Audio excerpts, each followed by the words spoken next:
Hello, everyone.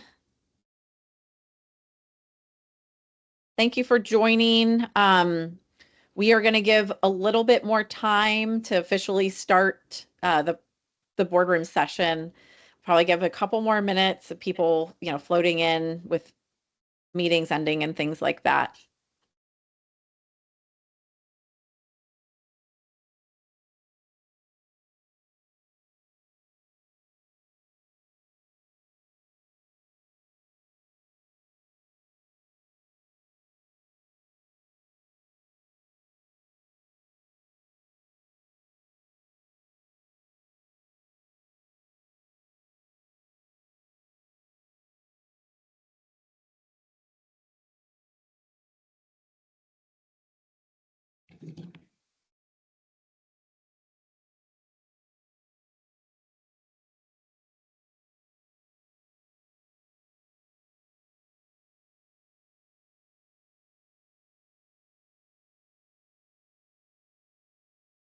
This is always the fun part, sitting silently waiting.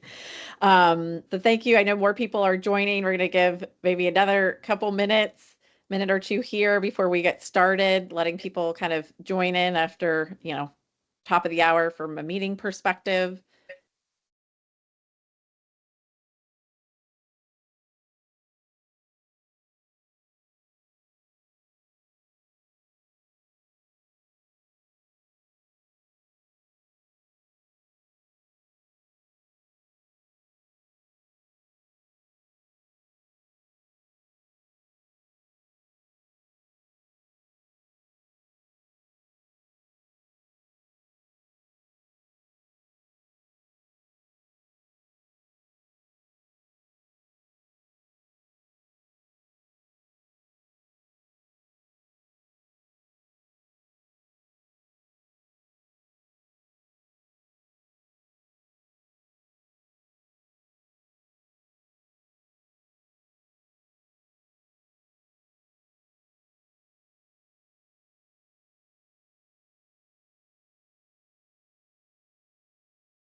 Okay, I know we'll have more joining as within the next couple minutes or so, but I think we're good to go ahead and get started on kind of introductions here and some housekeeping items. So, welcome everybody. We're really excited about today's session. I'm Jennifer Minacchio, co-founder of the Boardroom.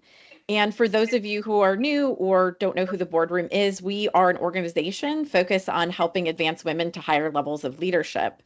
And we're really thrilled to have everyone here today, especially our guest and speaker, Dave Haight, who I personally had the opportunity to work with.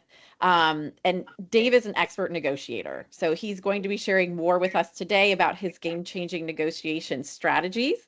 So hear more on that very soon. Before we pass this over to Dave, just some really quick housekeeping and how we're going to run the session today is that Dave is going to give his presentation. We're going to leave about 15 minutes at the end of this for any Q&A that you all may have. As Dave is talking and as questions are coming to you, feel free to put them in the chat. Our team will monitor the chat and we'll ask Dave the questions as we go. So in the past, the team on the call and attendees for the boardroom have been very active in the chat, so we definitely encourage that. We do ask that you keep yourself muted during the presentation because we are recording this. So for people who couldn't attend, they'll have a great recording as well. So without further ado, I want to introduce Dave. Dave is the president of DCH Advisement. He currently provides negotiation training workshops and consulting services at the enterprise level.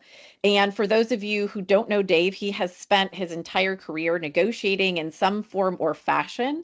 One of exciting opportunity that he had was to lead AT&T's IoT strategy, and he helped manage Apple partnership with the iPhone deal negotiation. So I'm sure he'll be sharing a little bit of that as he's going through his presentation. So Dave has developed a very specific negotiation methodology that he's going to share with us today. So Without further ado, want to introduce Dave. Dave, thank you so much for joining us. We're so excited to have you, and I'm going to pass this over to you. Thank you, Jen. It's a real pleasure to be here, and thank you for joining today. I'm going to just start off with a little bit more of an introduction, and just to kind of give you a little bit of that background as to why I've come up and how did I come up with this negotiating strategy and this methodology, as Jen mentioned, that I call game-changing negotiation. So I actually started my career many years ago when I got out of college as a college football coach, and I did that for a number of years. And then I moved into manufacturing, sales, and business development. I spent over 20 years at AT&T with a number of different roles. I ran markets. I was a VP GM for New York and Los Angeles, ran those markets. Los Angeles, I had 6,000 people reporting to me. So I've had big markets and big responsibilities in that area. And then I moved into business development and partnerships at AT&T. And that's where I came across and had the opportunity to work on the Apple deal. And I was the lead negotiator for AT&T with Apple as we put together the iPhone and the iPhone launch. And once we put that deal together, which took 2 years of negotiation, by the way, I then was tasked with the responsibility of launching the iPhone for AT&T. So I had to put that operational team together and launch that. Then after that, and managing that relationship for a while, I moved into the IoT space and started the IoT group at AT&T, which meant with connecting all the things that you know of today that are all part of back in that day that was just starting. And so we started the initial tablets that never existed and did the iPad. Cars weren't connected at the time, and we connected them, and other devices and smart cities and watches.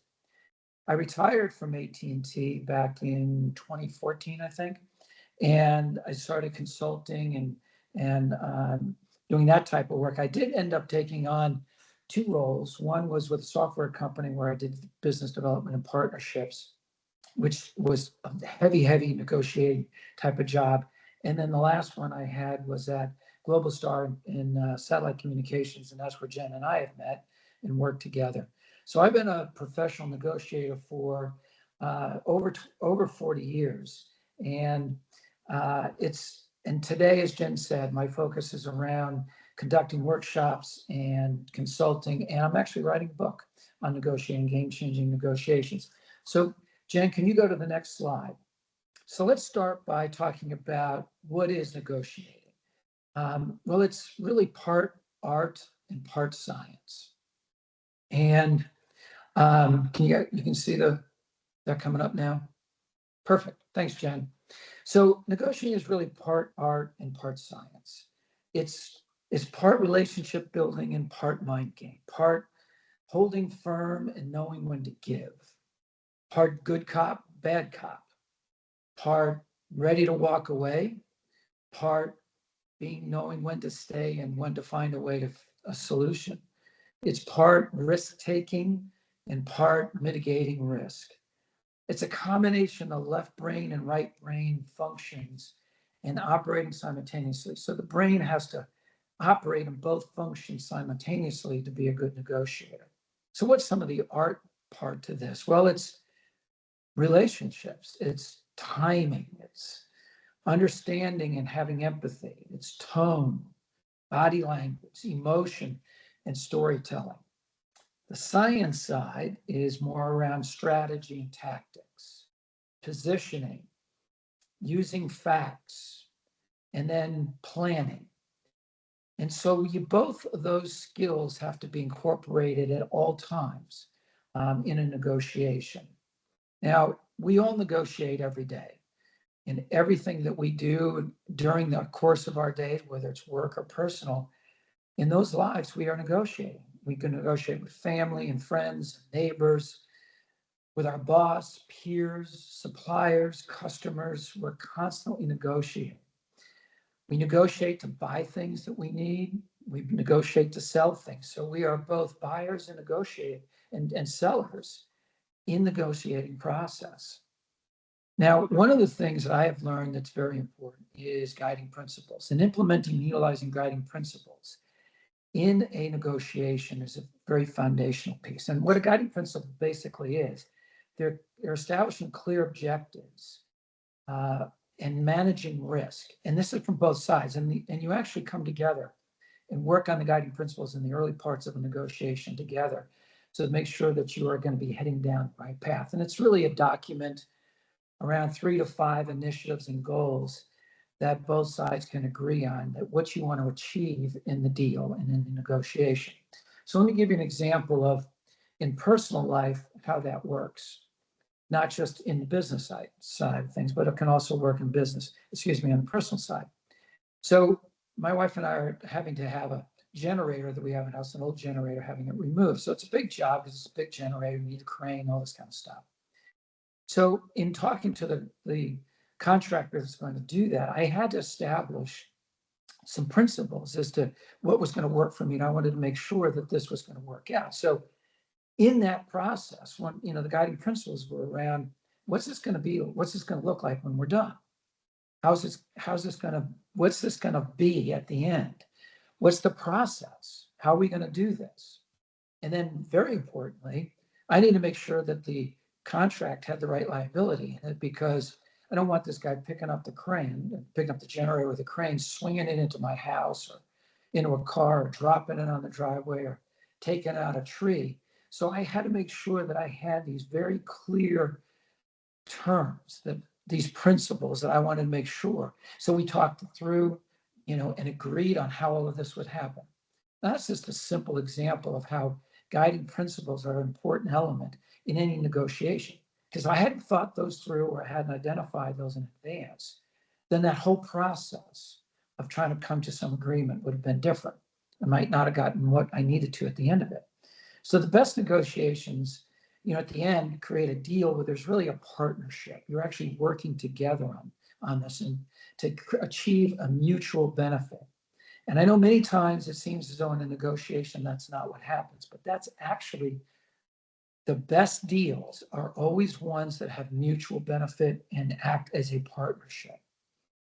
So at the bottom here, you see these 4 components that I really build this whole negotiation, game-changing negotiations around. And it's really focusing on delivering intended favorable outcomes, understanding the game and how to play it, and then game planning your strategy, and then managing the situation with plays and tactics. And we're going to talk about this.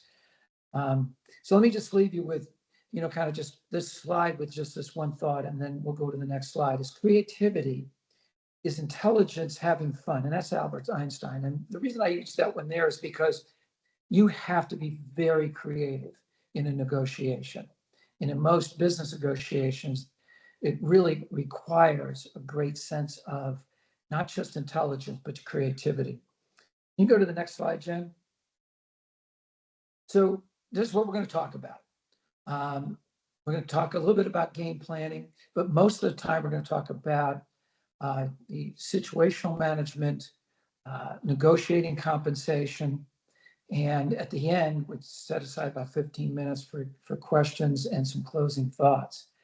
You're going to hear throughout this a sports reference and sports analogy, and that's kind of one of the elements of game changing, has that dual piece of meaning.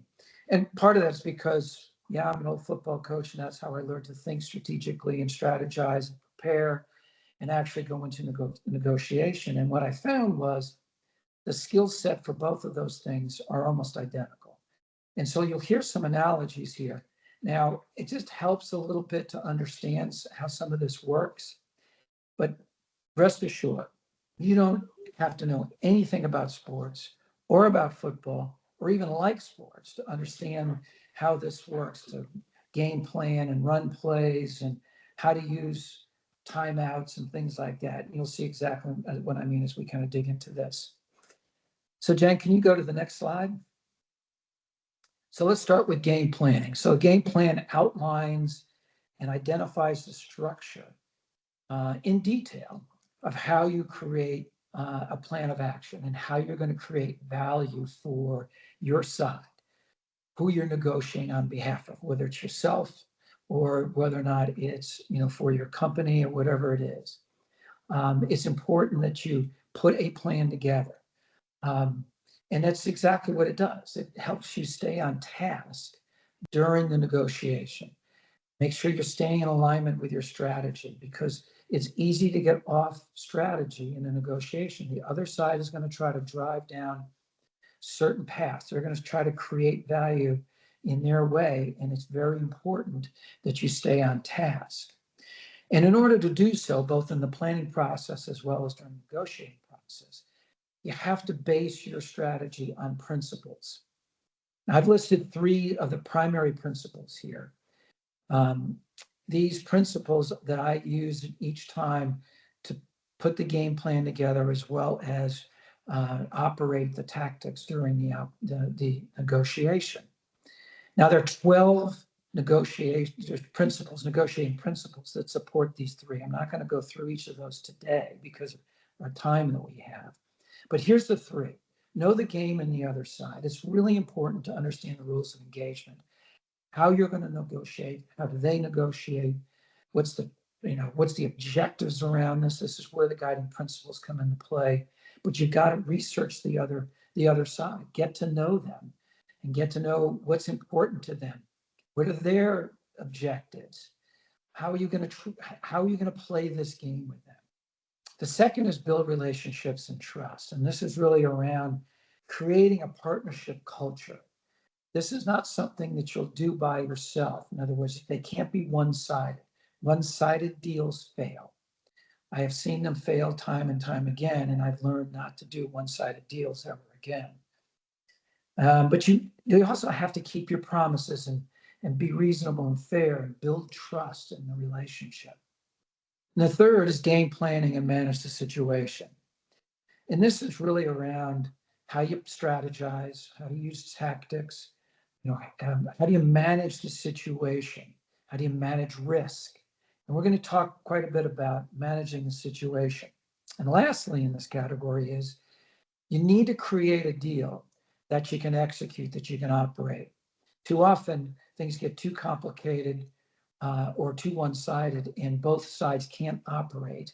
They can't execute the contract, and that's a sign of failure. Now, let's talk a little bit about power. Power is a very important element in any negotiation. Doesn't matter if you're talking to the generator guy or you're talking to Apple. Power is very, very important. And each side has a certain level of power to start the negotiation. And then during the negotiation, power can be created. Both sides will try to create power and use power. So what is power? So our power is really strengths and weaknesses. It's the positioning of companies or whoever has position and leverage, before you even start the negotiation. But then you have to identify what are your power points, what are their power points. And you also have to identify how will you generate power during the negotiation, and how do you think they will generate power during the negotiation. So let me tell you a quick story on how that actually works in the real world. So when we were negotiating with Apple of how to develop and launch the iPhone back in 2009, I guess is when it was. There was 2 big companies. You got Apple and you got AT&T, and both were positioning for power. And I was the lead negotiator, so that means I did most of the presentation and coming up with strategy around how we were going to do this. And so when we first met with Apple, Steve Jobs and Tim Cook and Eddie Q, and they were very, very well positioned to say, look, this is going to be our product. We're going to take it to market. We're the best marketers in the world. We've got all the power in this thing. And Steve laid out how he wanted this to be a wholesale deal. And a wholesale deal in this space means that Apple is going to buy huge chunks of data and voice units from AT&T, and then they would price it and position it and market it into the marketplace. And actually, it would require them to be an operator. So we flew back, on the plane, we're discussing it and said, this is a bad idea. This is not going to work very well for either one of us. So we spent the next couple of weeks coming up with a new business model that Apple and AT&T would use to launch the iPhone. And so when we presented it to our CEO and our president, our CFO, first thing they said to me was, so you're going to go to Steve Jobs and you're going to tell him that his idea is a bad idea. He said, that's a bad idea. I said, well, it may be. So let me show you all the numbers, show you the way this works. When we did that, we all agreed that we needed to change the model. So we flew back out to California, met with Steve and his team in his conference room. So I presented it to him. So when I finished, there's a pause. Steve looks at me and stands up and said, that's the worst idea I've ever heard. He went to the whiteboard and he spent about 15, 20 minutes saying, this is what I think is a better idea. And here's the interesting thing. He outlined the exact same model that we presented to him, but he did it in his own words and his own point of view. Then he said at the end, this will work. Now, naturally, we're sitting there looking at this thing saying, that's exactly what we just presented to you, Steve. None of us said that. We knew that we had the power now because it was our model. That was the power change that we were looking for. He tried to get back a little bit of the power and say, we're going to do it my way. That's how power works in some of these negotiations. And you have to be very aware of it and very much in the middle and make sure that you put the guardrails in place so that becomes a partnership. Steve felt better about it now because it was more of a partnership. We felt better because we knew it was going to work and it was going to be a better partnership. Jen, can you go to the next slide? Situational management. So managing a situation is really the tactics that occur during the negotiation. In order to be effective at situational management, you have to be in the moment. You got to be aware. You got to think of situations. What's the situation? What's being said? How's this going? Where's the momentum? Thinking ahead. Where do I have to try to take this? Is this point that we're negotiating here, how important is that? You got to stay on strategy. You need to be able to manage the game at that moment. So that's called game time adjustments. What adjustments are you going to make? What plays am I going? What tactics am I going to use in order to get this to the right place? Are we making the right decisions? How can I do this effectively? So the first one I'm going to talk about, by the way, when I do the workshop, there's over 20 of these that we work on. We're just going to talk about these 4, right? And though these tactics I call plays because you're running a play. You do something with an intention to get an intended outcome. So the first is playing offense and defense.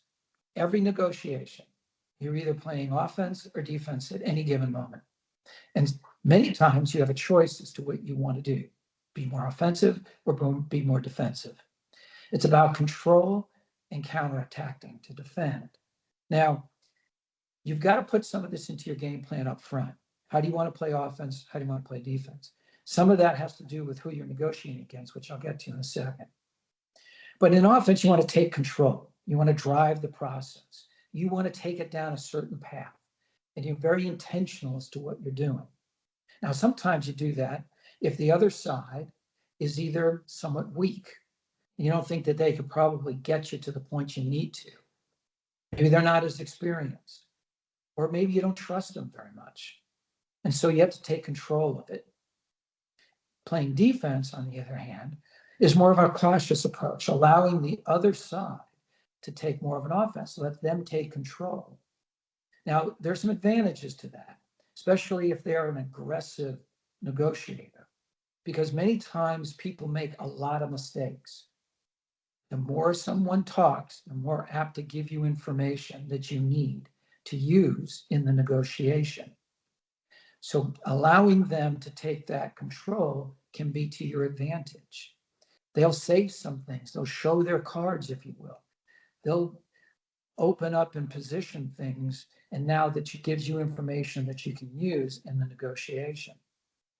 So this is also important to know when to step in and change. So if you're on defense, you might have to all of a sudden quickly shift to offense. Take control back if it's not going the right direction. Shift momentum, but you got to be prepared, and you have to be prepared ahead of time how you're going to shift momentum. So the last piece on this is you got to be able to manage decision-making in offense and defense. And that's a matter of, if it's the decision making is going the path you want it to, then fine, let it happen. If it's not, take control. Let's talk about give and get. This one happens in every single negotiation, because there's no such thing as a good one-way deal. You're going to have to give something to get something. So in the upfront in your game planning process, you need to identify what are those key terms, prices, operational components that you want to make sure that you get into this contract and into this deal. And then what are you willing to give up to get some things? Now I use a grid that it's basically just called a strategy grid when I game plan. And so what I do is I list out what things do I need to make sure I get in this deal? What things can I give up? And then how will I give up certain things to get certain things in the deal? Now, some of the things you give up may be sleeves out of the vest. It's not very important to you. Other things might be a little more painful. And so if you're going to give something up, you better get something in return. And you do the same thing for the other side. You list out what you believe are their most important gets. What's most important to them? What do you think you can get from them? What will they give up? And then what will that process be? And then you got to update that as you go through the negotiation, as to understand what was given and keep track of them, because I guarantee it, in every negotiation I've ever been in, is that at some point you've got to go back to them and say, I gave on this. This is what you got. This is now I need this from you in order to, and this is how I need to get it.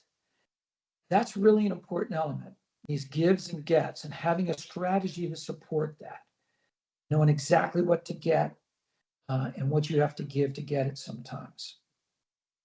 The third one is counters. Counters are highly effective. And this is when they presented something or they have a point that you need to make with them, and you need to counter what they've said or done, or a position they've taken, or changed perspective, or to get your point across.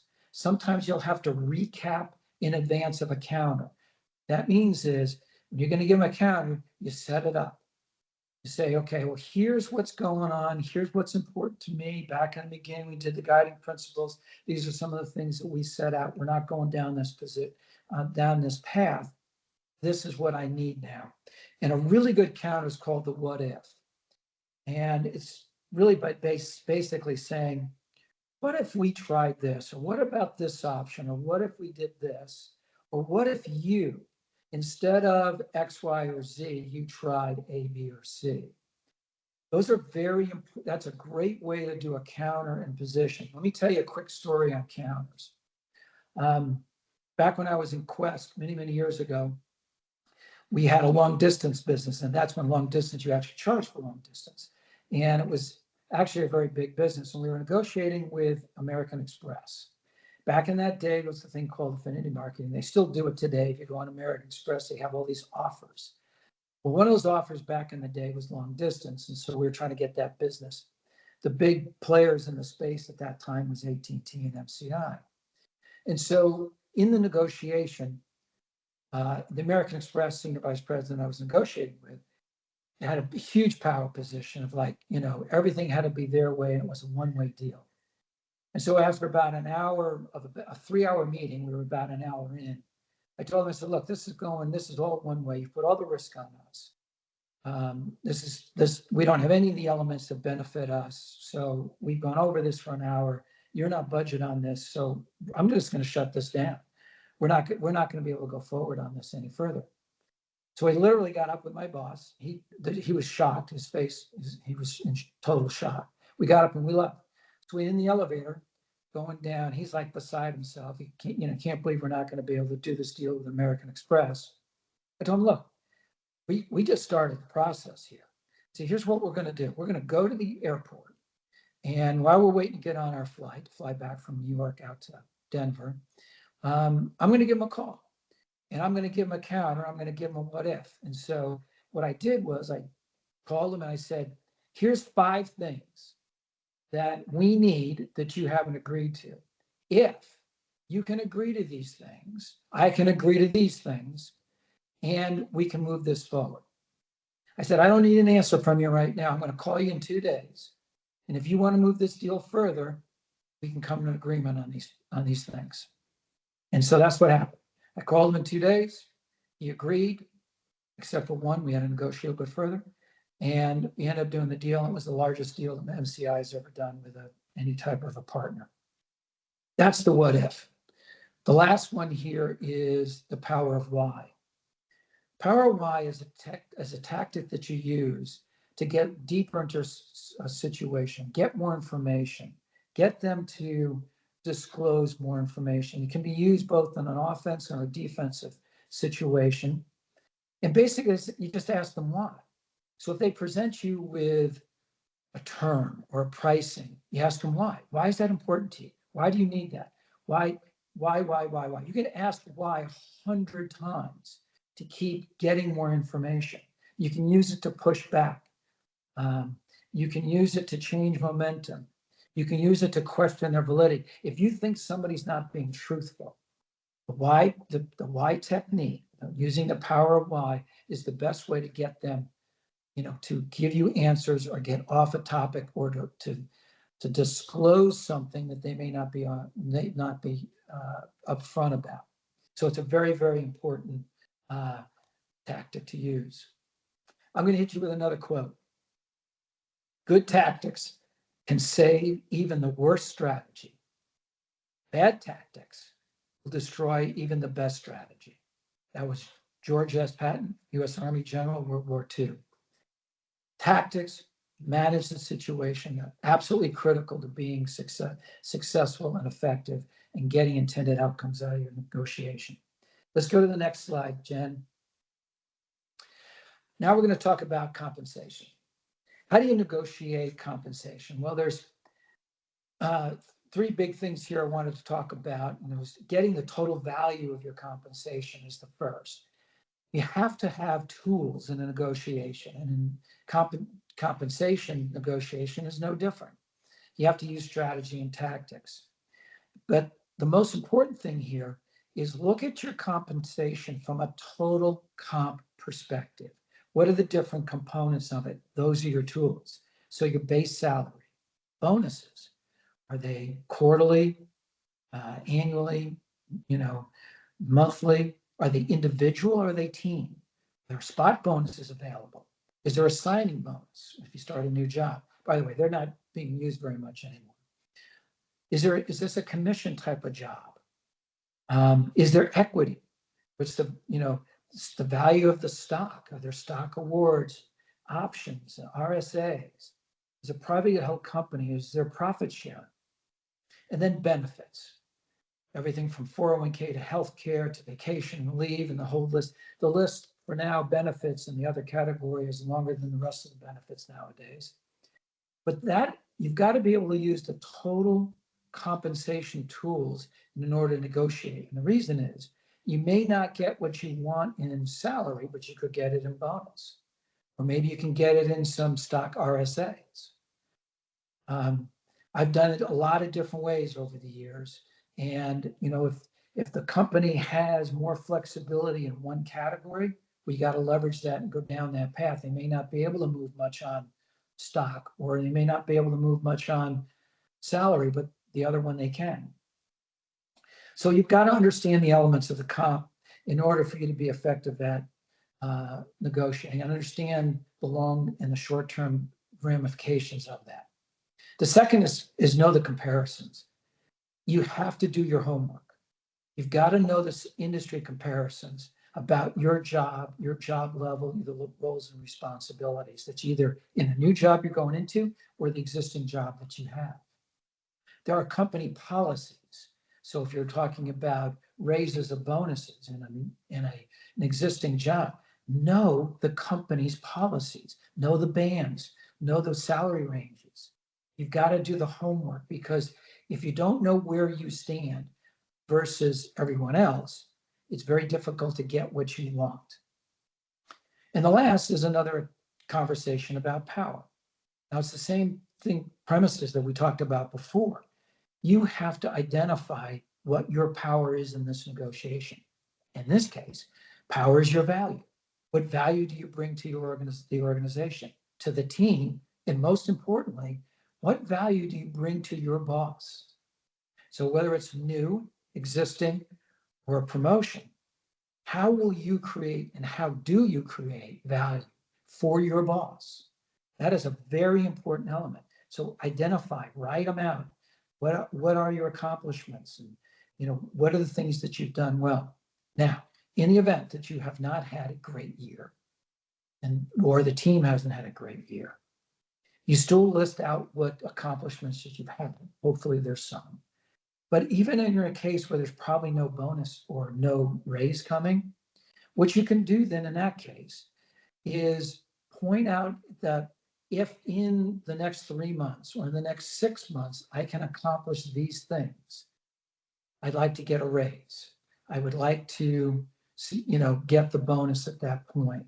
Use time to your benefit so that you give yourself time to actually achieve the things that you needed to and to see if you can get a raise or a bonus at that point. Jen, let's go to the next slide.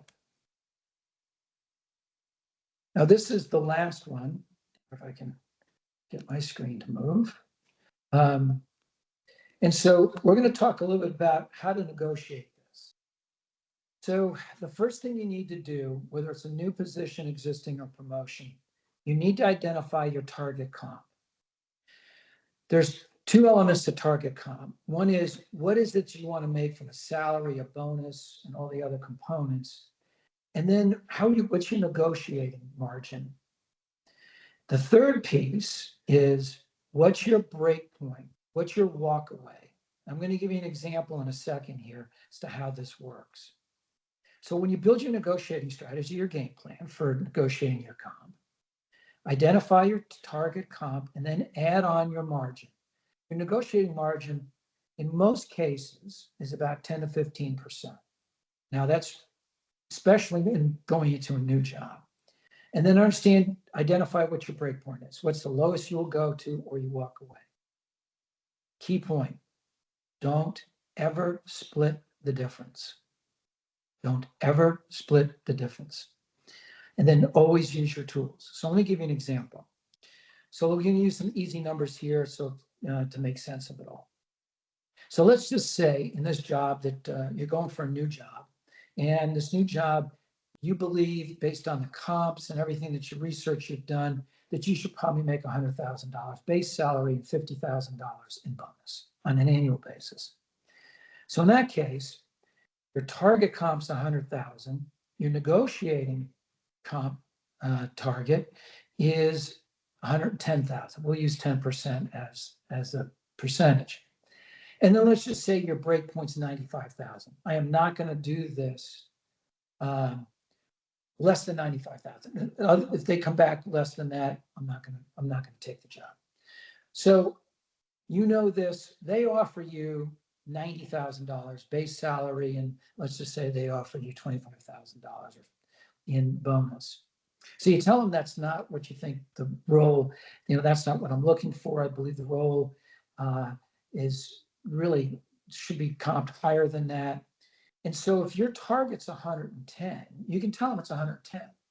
And if they push back on that in the negotiation, and they haven't made a move or they've made a slight move up from 90,000, your next move should only be down to about 108,000, maybe 107,050, because your target is 100,000.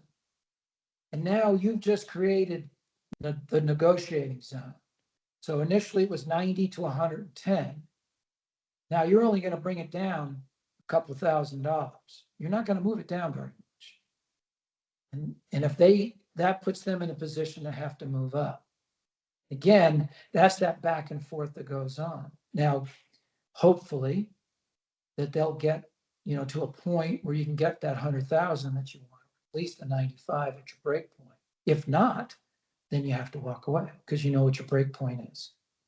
So in a new position, you got to get your target comp and establish your negotiating zone, do all your research on this position and its value. And that's how you make sure that you've got a good game plan together, make sure that you are in position to negotiate. Now, here's a couple key things. This is the best time to establish your comp of the future is when you step into a job. It's much more difficult after the fact because you're going to be in a band or whatever the case may be. And this is also an opportunity for you to define how you're going to create success for your boss. If you're working with a recruiter, if it's your recruiter, they got to do a lot of the work for you. They've got to message a lot of this, get a lot of that information that you need. If it's their recruiter, then it's really important in that case is that you need to make sure that you're not always negotiating with the recruiter. You need to negotiate with your boss. Very important point. Titles and levels matter. I know people say this all the time. Well, if I make the money, I don't care about the title or what level I'm at. It will make a difference over time because all companies have these bands or these ranges that your title and your comp is in. You've got to get in the right range to make sure for your job and responsibilities. Very difficult to move that after the fact. So don't take titles and levels lightly. It matters. Make sure it's part of the total package that you're negotiating. The other is who you report to is extremely important, not only because of the level, but that also that's the person, that boss is going to have a lot of impact on your ability to be successful. Make sure that person has had success in the past. Make sure that they are either in the current job they're in or the job they were just in before that they have a history of success and they have a history of supporting you to be successful, as well as supporting you in your next promotion, and make sure there's a promotion path. Okay, getting a raise. You need to do your homework ahead of time because you should never be surprised by your raise. It should always be a matter of how much does the company policy allow this year or in general for raises. And there is a policy around this. It's based upon ranges, your level, where you are in the range, et cetera, et cetera. Do your homework, get to know the HR people well. They can help you with this. And then again, as I said before, have that review with your boss. And if you haven't had it, force it. Write it out and write out your accomplishments and give it to your boss and say, here's what I've accomplished. Here's how I've helped you. Here's how I've helped the team. Here's what I think I need. And make sure that what you tell them as what you think you should be, or you counter with, make sure that aligns with industry standards and the company standards. You cannot go outside of those ranges. You're not going to get very far. You can try, but it doesn't usually get you very far. And here again, if you can't get a raise or a bonus now, use the future timing. Can I get, this raise or this bonus in 3 months if I accomplish these things? Get it in writing, get this thing, secured with your boss. And that's probably your best option there. And lastly here, we've got the promotion. Promotions are interesting because you either get a promotion because you've applied for one, or someone comes to you and say, we want to put you in a new role. And what's really important here is that the comp range that you'll get is always going to be based upon, again, the range or bands that accompany that particular position. And sometimes the bands overlap each other. So your current position, let's say you're a director and you're going to move to a VP, the bands usually overlap each other. And so if you're at the top end of the director band, you may be at the low end of the VP band. Therefore, they may say, well, there's no raise, you're just getting a new position with new responsibilities. Well, you should be able to get more in that. And you should be able to get somewhere between 5 and 10% more in your compensation, either base salary or bonus or whatever the case may be. And that 5 to 10% is based upon what you achieve or what you will achieve. And again, you can push that out to get more in 3 or 6 months. When you're getting a new position, if they give you an offer that's less than 20% of what your target price, target comp should be, it may not be the right job for you.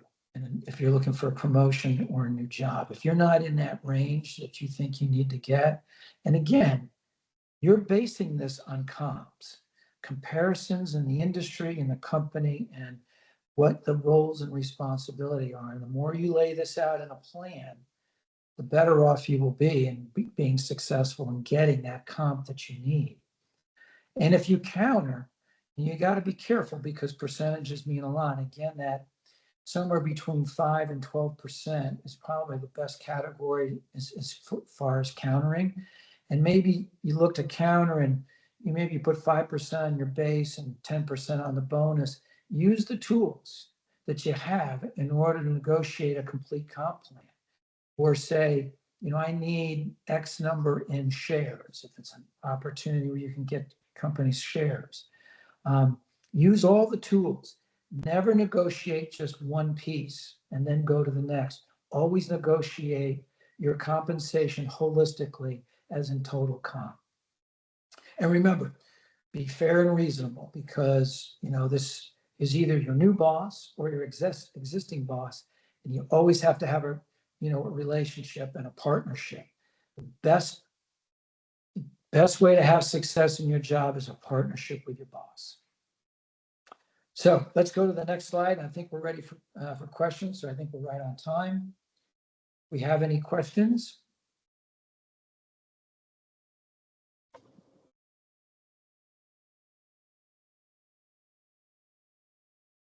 So, Leon, I will just share this quickly. Leon provided some feedback in saying that she needed to hear this, Dave. She said she's always split the difference, and that's where she's failed in the plan going in.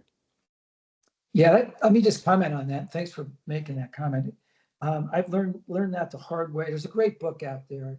I can't remember the name of the author, but it's called "Don't Ever Split the Difference." It's a little different because he was a hostage negotiator for the FBI. Very different tactics. I felt as though that when you got people's lives on the line, that's a little different. But still, the point of it is this. Most negotiators will always try to split the difference. So if they say, like an example I was using before, if you're 110,000, they might counter and say, okay, well, I'll give you, 97,000 and try to split the difference one way or another, right? Or I'll kind of come to the middle there and I'll give you 100,000. Don't ever split that, because then the negotiating zone becomes whatever they say and wherever you're at. So if you come down halfway, you're now negotiating on their end, not on your end, because you just lost half of your negotiating power. So again, in that example, if I would have said, well, I started at 110,000. If I come down to 100, now we're negotiating between 100,000 and 90 versus negotiating between 108,000 and wherever they are. That's the tactic behind it. Yeah, and Dave, I'll start off with a question. So again, feel free to put any questions in the chat or feel free to unmute yourself and ask Dave a question. We have a little bit of time here, about 10 minutes left. But I guess from, especially kind of going into that Apple deal, maybe there's things that you can't share about it. But I mean, did you have a plan for AT&T to potentially walk away from the Apple deal? Like, would that have ever happened? Well, there was a couple of times when it came very, very close. They stalled us a number of times. I think we believe that I know they were talking to Verizon during these stalled times.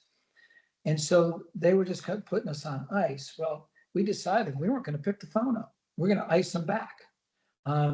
Because, if we started, calling, it's like, oh, Steve, can we meet? You're giving up your power. So in that case, it was risky. We decided not to do that. I'll tell you one other quick story. There was one where that goes along this line. So we had spent just about 2 years on the deal, and we had come to agreement on all the terms. And so my boss and I and the two guys, I had a lawyer and I had a finance guy, that was the team.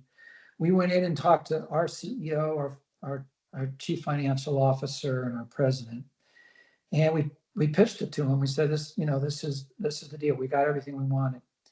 And then one of them said, well, you know what? I think we need more.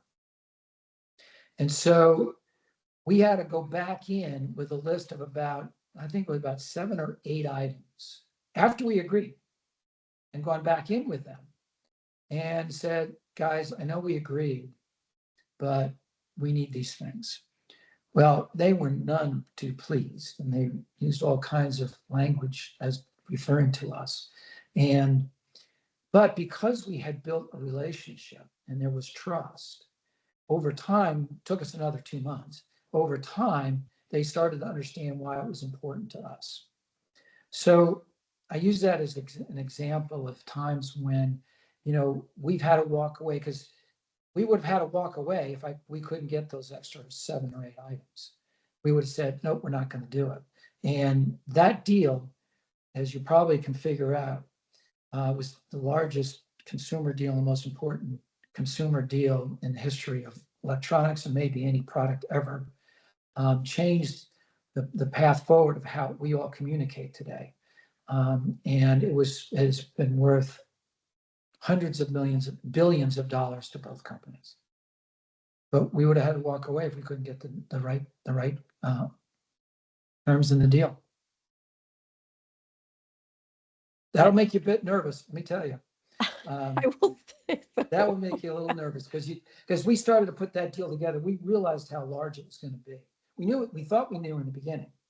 We started, but then as we got, after 2 years of negotiating, knowing what they were going to do with the iPhone when it first launched and how it was so revolutionary, we knew it was going to change how everybody in the world, not just the people I knew, and I couldn't, obviously it was under, so many NDAs and we couldn't talk to anybody about it, but I knew it was going to change how the world communicated. And we knew that, trying to get this deal together in the right way was incredible, because if we got it wrong, it would have been really bad for AT&T or bad for Apple. And we had to make sure that it was a mutual partnership. So we have a question from Steve. He's saying, Dave, outside of negotiating, could you comment on how in lean organizations you have to get work done through other people by building trust? Okay.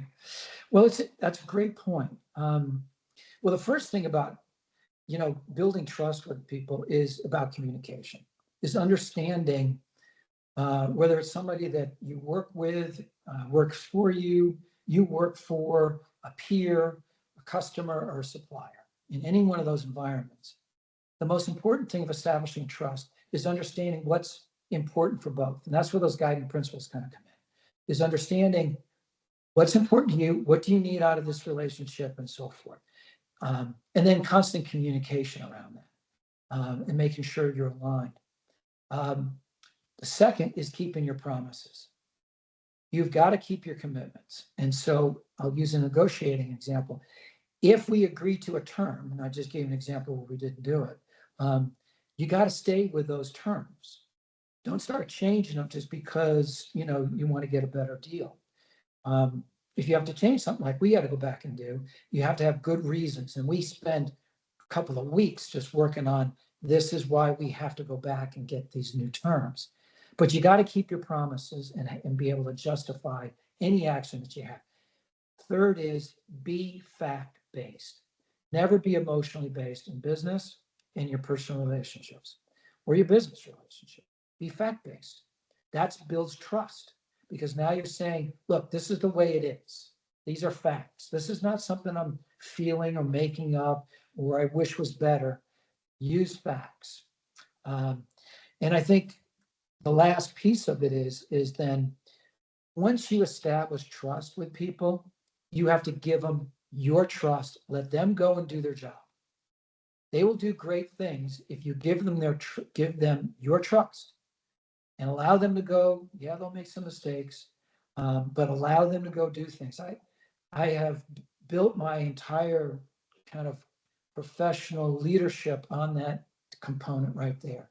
Build trust and then give them your trust. Let them go do their job. Don't be looking over their shoulder constantly. Unless they're not doing their job, put them on a plan and get them straightened out. but give them your trust, let them go do their job. Dave, what would you say is the number one mistake people make when negotiating? Well, they do split difference, that's one. I think the number one mistake is that they're not prepared, is that they don't manage situations well.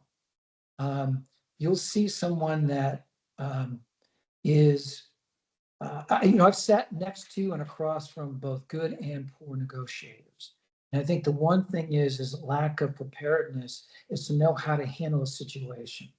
So for example, if someone is kind of really trying to railroad the deal, create a one-sided deal, if you're prepared and you have your facts and you run plays and kind of position this thing through, you can get them off of the one-way deal.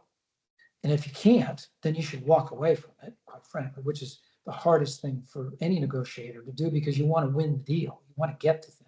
That's what you're paid to do. But you have to be at all times be able to say, if this doesn't work, we're not doing it. So, I think that the biggest mistake people make is that they're not prepared. A lot of times when I deal with those kind of railroad track or very aggressive one-way street kind of negotiators, they don't know how to adjust. And so when you start to hit them with the facts and you outmaneuver them, they don't know what to do. They're lost. And their only choice is to give in because you outmaneuvered them. So Caroline is asking, what's the most meaningful lesson that you have gained from a deal that didn't happen? From failure? What's the biggest lesson you've learned? That list is fairly long. I'll give you a couple. I have talked too much. In other words, you talk past the close sometimes. Or revealed too much information sometimes. You shouldn't. You got to be careful in what you say and what you don't say. I can tell you there was a deal that went south one time because I thought that we had covered all of our bases. I thought we had everything done, checked all the boxes going down, got all the terms, got pricing, all this kind of thing. So, guess what? There was one thing at the end that we forgot to plan for and cover, and that killed the deal because I wasn't aware and kind of in tune during that situational management what the message they were really saying to me. What was most important to them? I missed it.